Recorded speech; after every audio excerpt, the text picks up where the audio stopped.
Hello and welcome to Rolling with Two. I'm Will, and with me as always is the tile-placing tyrant herself, Sarah. And today we're doing a two-player perspective and accessibility for Overboss. Sarah, tell us a bit about this game. All right, Overboss combines drafting, set collection, and puzzly tile laying set in the retro-inspired pixel art world of Boss Monster.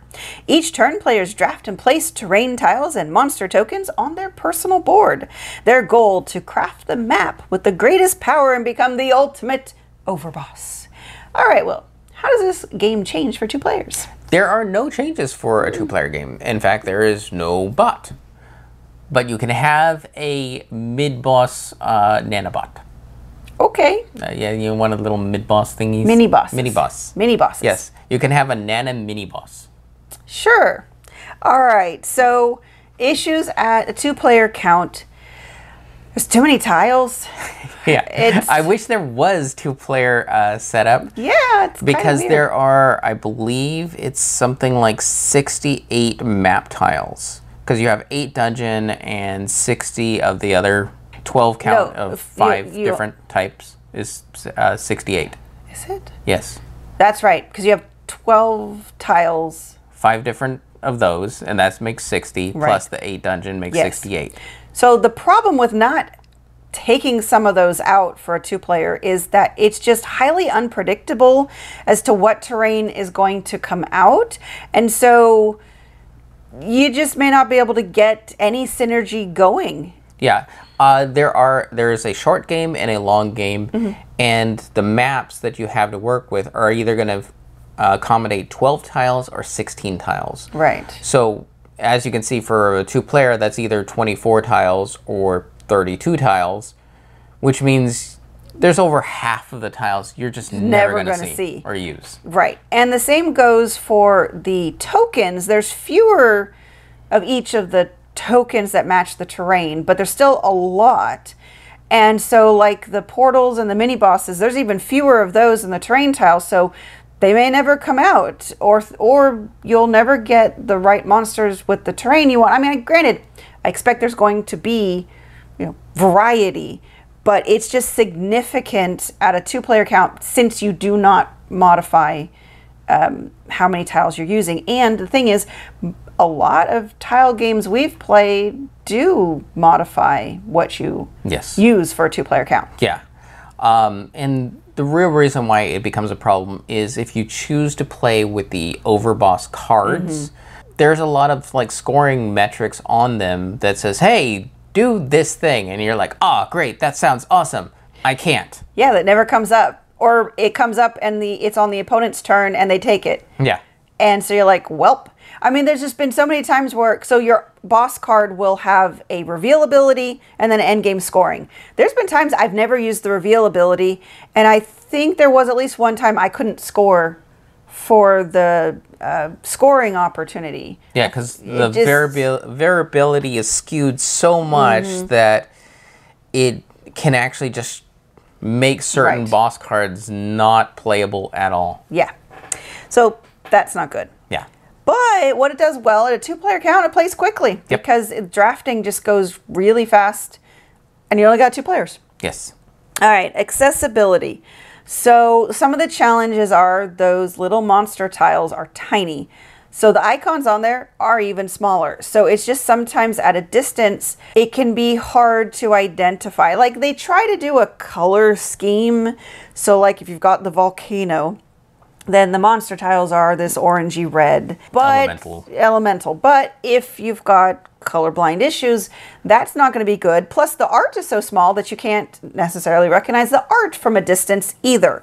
So it just comes down to... And they're pixelated. And it's pixel art.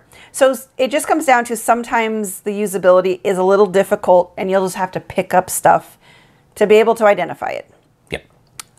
Cognitively, it can feel a bit dense, especially when you're learning the game for the first time, because each tile scores differently.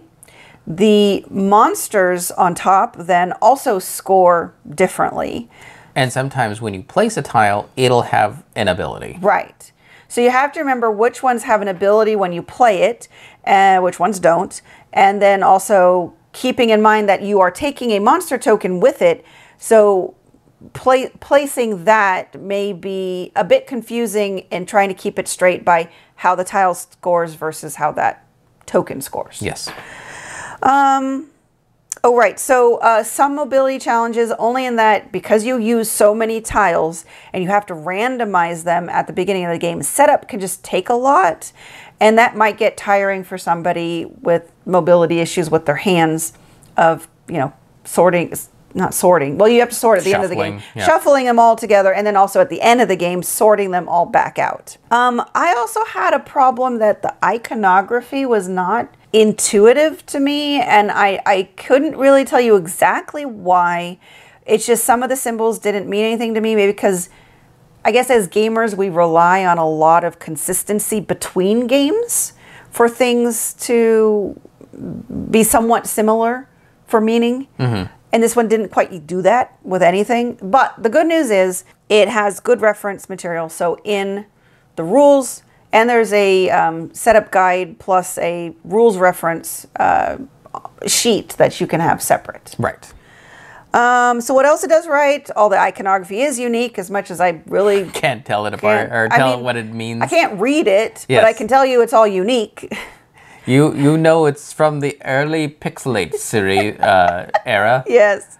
Of games. Yeah.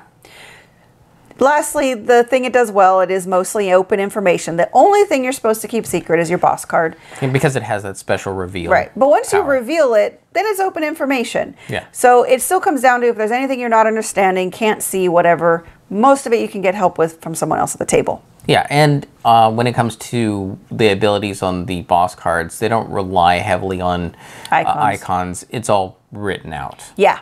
So at least then you are reading straight text, not having to translate hieroglyphics or anything. The toughest thing I had was like for the scoring, they had like a little chart, and I was like, what does this chart mean? Yeah. It took me a second or two, like, oh, okay, that's what that means. I think I got it. I'm good now. Yep. All right, so conclusion.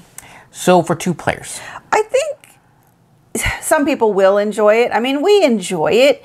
It's just the unpredictability of the tiles can be a little frustrating, and you have to like multiplayer solitaire gameplay.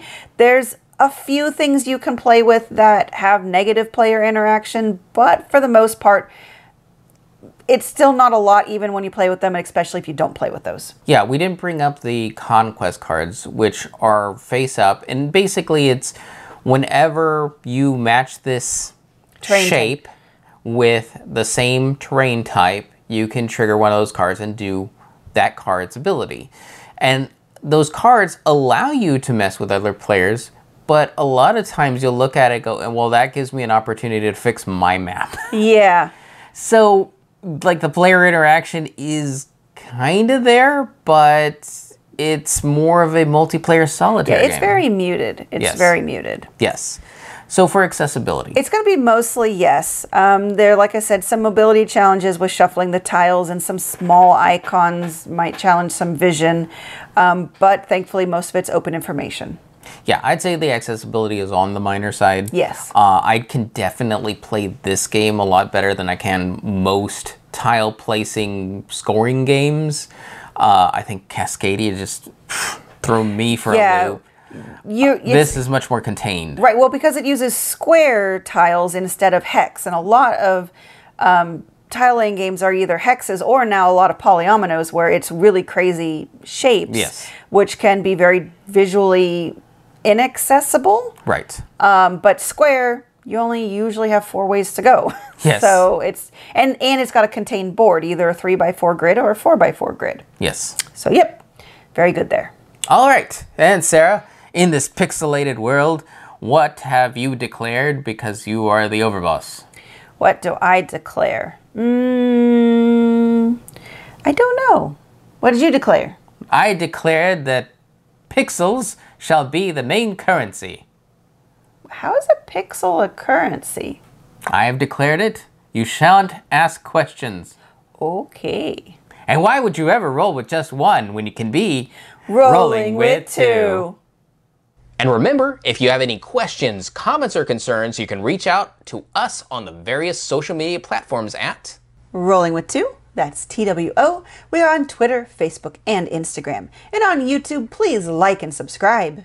And if you have time, check out the other content Nanaman has found for you, because remember, he's rolling with you.